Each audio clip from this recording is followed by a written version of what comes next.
Ready भैया, हाथ ला हटानी है। रेडी भैया।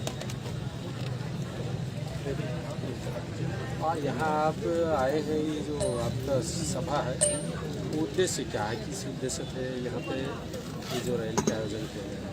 देखिए, उद्देश्य तो साफ साफ है। शोषित वर्ग को शासक बनाने की लड़ाई है, मजबूत की लड़ाई है। तो जो मजबूर है उनको मजबूत करना है, अपने परिवार के लोगों से मिलना है। और छत्तीसगढ़ के अंदर हमें ये लगता है कि सूचना यहाँ से दिल्ली तक पहुँचती है कि न्याय जो है ना वो चरम सीमा पार है। ये गुरु घासीदास जी की भूमि है। ये छत्तीसगढ़ बौद्धों की बड़ी विरासत है, बौद्ध राजाओं की बड़ी विरासत है। और ऐसी भूमि पर भी अगर लोगों को गोलियां मारी जाएंगी, जो गुरु घासीदास जी का संदेश था मन के उसको तोड़ा जाएगा। आप देख रहे होंगे यहाँ भोले वाले आदिवासी नक्सली बनाकर गोलियां मार दी जाती हैं। और मैं बता नहीं सकता कि मन अंदर से बहुत दुखी है कि ऐसे लोगों को जिनकी इस देश की जंगल जमीन में बड़ी हिस्सेदारी, जिनके आर्थिक, सामाजिक और राजनीतिक उत्थान के लिए लगातार सरकार के प्रयासरत रहे हैं, लेकिन उनको ये सिला दिया जा रहा है कि उनकी जंगल जमीन छीन बोली। बहुजन समाज के लोगों को एक करने आया हूँ। साहब मान्यवर काशीराम साहब के सपने को लेकर चले, बहुजन समाज को एकजुट करके, इन टूटी फूटी जातियों को सबको इकट्ठा करके एक यहाँ पर मन के एक समान जैसा राज स्थापित करने के लिए छत्तीसगढ़। वर्तमान परिदृश्य में जो देखा जा रहा है, यूपी चुनाव अभी होने वाली है, क्या लगता है उसमें एसपी पार्टी कोई भी पार्टी से संगठन या फिर उसमें सम्मिलित हो सकते हैं, ऐसा कुछ? देखिए, मैं आपकी थोड़ी सी दिशा भूमि कर दूँगा। देश की आज़ादी में यहाँ के बहुजनों का बहुत बड़ा हिस्सा है, दलितों का, आदिवासी का, मुस्लिमों का बहुत बड़ा हिस्सा है। या सीधा मैं ये कहूँ, जो लोग न्याय के लिए लड़ते हैं ना, उनको कोई हरा नहीं पाता। हम लोग दो चीज़ जानते हैं, या तो जीतते हैं या सीखते हैं। हारने का सब क्या होता है, ये बीमारी में आज तक नहीं सुना। छत्तीसगढ़ में भी जितनी लड़ाइयाँ हम लोगों ने लड़ी हैं, रायगढ़ में बहुत बड़ी लड़ाई हम लोग, हमारे साथी लड़ रहे हैं, लड़ी है, जीते हैं। और भी तमाम क्षेत्रों में जहाँ हम लड़ाई लड़े जीते। ये रही एसपी पार्टी की बात। एसपी पार्टी ने एक समाजी मूवमेंट में जो साहब काशीराम साहब द्वारा तैयार किया गया था, लेकिन आज वो कहीं ना कहीं विचलित हो गया है। तो उसी का नाम हमने नवीनीकरण करके एसपी काशीराम रख दिया, यानी कि आजाद समाज पार्टी काशीराम। जी सर, भ्रष्टाचार क्या मतलब है कि इतना सा भ्रष्टाचार है इंडिया में, ठीक है, पर सर किस प्रकार आप काम करेंगे? भ्रष्टाचार देखिए, भ्रष्टाचार के लिए तो यहाँ की जनता को सजग होना पड़ेगा, लोगों को सिद्धांतिक होना पड़ेगा। फुले साहब अम्बेडकर, गुरु घासीदास, रैदास, संत कबीर, गुरु नानक, तथागत बुद्ध, इनकी विचारधारा को फॉलो करके जो कि भारत की असली विचारधारा है, उसको आगे की ओर बढ़ना पड़ेगा। और मैं आपको एक चीज़ और बता दूँ कि भ्रष्टाचार अगर कोई देश में रोक सकता है तो यहाँ की पूंजीपति व्यवस्था नहीं रोक सकती। आप चाहते हैं कि अडानी अंबानी रोक ले, नहीं रोक पाएंगे। सरकार उनके द्वारा प्रायोजित है।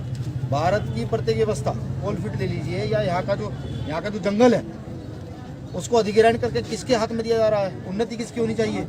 तो यहाँ पर जो लोग स्थायी हैं, जो लोग ट्राइबल्स हैं, जो जंगलों में रहते हैं, जो लोग आदिवासी है, जो दलित है, जो यहाँ के मूल निवासी जो रहने वाले हैं, जब तक उनका राज्य स्थापित नहीं होगा तो भ्रष्टाचार इस देश से खत्म नहीं किया जा सकता। सर, आने वाले 23-24 के चुनाव में क्या यहाँ आजाद समाज पार्टी चुनाव लड़ सकती है? देखिए, ये तय करेगी यहाँ की टीम, क्योंकि हम लोग लोकतंत्र को मानने वाले लोग हैं, संविधान मानने वाले लोग। अगर यहाँ की टीम ये कहती है भैया मजबूती आ गई है, हम यहाँ चुनाव मैदान में विपक्षी पार्टियों को से लोहा लेने के लिए उतर सकते हैं, हम न्याय की आवाज़ को बुलंद कर सकते हैं, और हम उन नेताओं को जो वंशानुगत नीति पर, जो राजतंत्र की नीति पर काम करें, राजतंत्र मतलब बाप का बेटा ही विधायक MP MLA बनेगा, उसका बेटा फिर विधायक MP MLA मंत्री बनेगा, जो इस नीति को अगर ये तोड़ सकते हैं, और ये छत्तीसगढ़ की जनता में पूरा विश्वास दिलाते हैं कि हम इस कारवा को तोड़ने के लिए तैयार हैं, बिल्कुल लड़ेंगे, क्यों नहीं लड़ेंगे। कहीं न कहीं देखा जाए तो अभी एक मिशन के रूप में आपकी संस्था चल रहा था, लेकिन अगर राजनीतिक रुझानों को देखा जाए तो आपकी संस्था मिशन को छोड़कर पार्टी में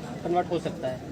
देखिए, भीम आर्मी भारत एकता मिशन पूर्णतया सामाजिक संगठन, मिशन का संगठन है, कमीशन का संगठन नहीं है, मिशन का संगठन है जो पूरे देश के अंदर स्थापित है, लगभग 26 राज्यों में स्थापित है। ठीक।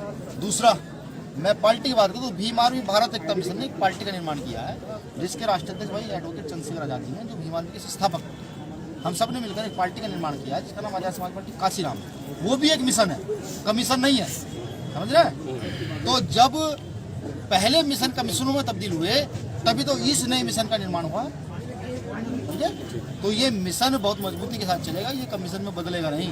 ये साहब काशीराम साहब, फूले साहब, पैजान साहब, वो घासीदास जी की जो असली विचारधारा है उसको जमीन पर स्थापित करके, लोगों को खड़ा करके, लोगों को ये बता करके कि इस देश की असली विचारधारा कोई है तो संतों महापुरुषों की विचारधारा है, जिन जिन संतों का मैं नाम ले रहा हूँ उनकी विचारधारा है, उस विचारधारा को स्थापित किया जाएगा और इस मूवमेंट को मिशन के तौर पर पूरे छत्तीसगढ़ में नहीं पूरे देश में स्थापित किया जाएगा। सर, आप बहुजनों की बात करते हैं, मायावती दीदी भी बहुजनों की बात करती है, तो इस दोनों पार्टी में क्या अंतर है?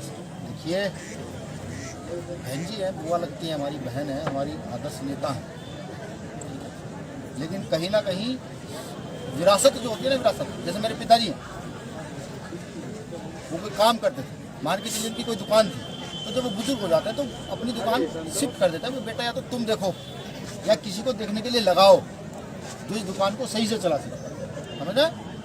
तो ये राजनीतिक सत्ता ट्रांसफर हो रही है आज के नए युग के नए लोगों के सामने। बाबा साहब अम्बेडकर ने कभी ये कहा था कि वो वंशानुगत राजनीति को जन्म देकर जा रहे हैं। बाबा साहब ने परिवारवाद की बात कभी की थी? साहब काशीराम साहब ने कभी परिवारवाद की बात की थी? नहीं की थी ना। तो साहब काशीराम साहब क्या चाहते थे कि राजकुमार जांगड़े जैसे लोग, दिनेश भाई जैसे लोग, इधर हमारे साथी बंजारा खड़ा और तमाम साथी, ये ऐसे लोग जो कैपेसिटी रखते हैं, जो शिक्षा का अधिकार लेकर शिक्षित हो गए हैं, जो जमीन को समझते हैं, जिनको भूख प्यास का पता है, कि ऐसे लोगों को मैं खड़ा कर कर देश की राजनीति में खड़ा करूंगा और इस देश में सीएम पीएम बनाऊंगा, इस देश में मुख्यमंत्री बनाऊंगा, इस देश में एमपी एमएलए बनाऊंगा और ये लोग जा करके सड़क के लोगों की लड़ाई लड़ेंगे। समझे? देखिए, एक मजबूत में फैसला नहीं होता। मैं सर्वजन की बात तब करूंगा जब कहीं ना कहीं मैं यहाँ के बहुजन को बराबरी की ओर लेकर के जाऊंगा, जब यहाँ का आदिवासी अपने आप को समान समझने लगेगा, दलित समान समझने लगेगा, जब यहाँ के मुसलमान, सिख, ईसाई, बौद्ध, पारसी अपने आप को ये समझने लगेगा कि नहीं, हम समान हैं और आर्टिकल 19 के तहत अपनी बात को मजबूती के साथ रख पाएंगे, तब जाकर के मैं सर्वजन की बात करूंगा। अन्यथा हम बहुजन की बात करने वाले लोग हैं, 100% प्योरली हम सबसे पहले भारत के बहुजन, भारत का जो मूल निवासी समाज है उसको स्थापित करेंगे, उसको मजबूत करेंगे। सर, अंतिम क्वेश्चन। Okay, thank you.